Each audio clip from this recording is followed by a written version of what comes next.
ሜይ 27 የዕለቱ መልእክት ርዕስ ሁሉን ታደርግ ዘንድ።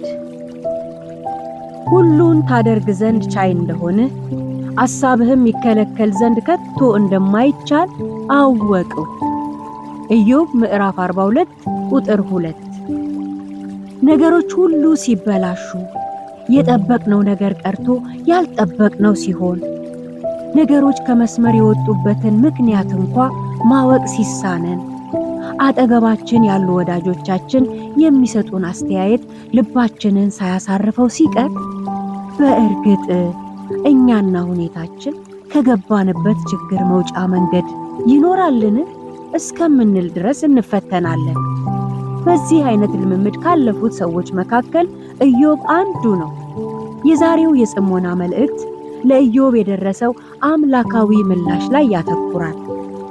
ኢዮብ አካሄዱ ከእግዚአብሔር ጋር በመልካም የተመሰከረለት ሰው ነበር።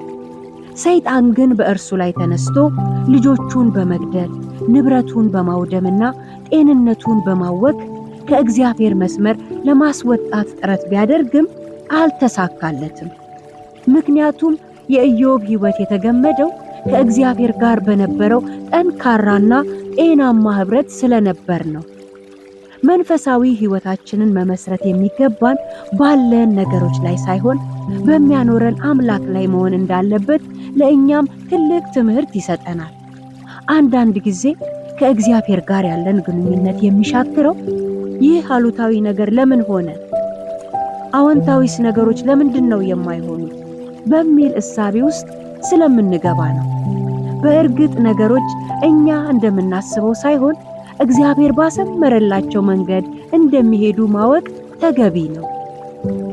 ኢዮብ ሁሉንም ነገሮቹን ካጣ በኋላ በስተመጨረሻ ሉዓላዊው አምላክ በክብር ተገልጦ ምላሽን ሰጠው።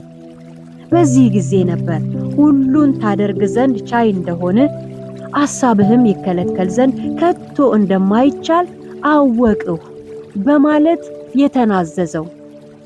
ዛሬም የማይለወጡ የሚመስሉን ነገሮች በቃ አበቃለት፣ ከእጅ የወጣው ነገር በሙሉ በኪሳራ ተደምድሟል በማለት ፋይል የዘጋንባቸው ነገሮች አምላክ ሲገለጥባቸውና ቃል ሲያወጣባቸው ወደ ነበሩበት የቀድሞ ይዞታቸው እንደውም ከዚያ በተሻለ መልኩ ተሰርተው ወደ እኛ ይመጣሉ።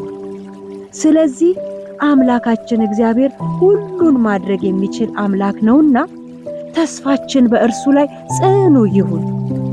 አምላካዊ ምላሽም ወደ እኛ እንደሚመጣ እንመን።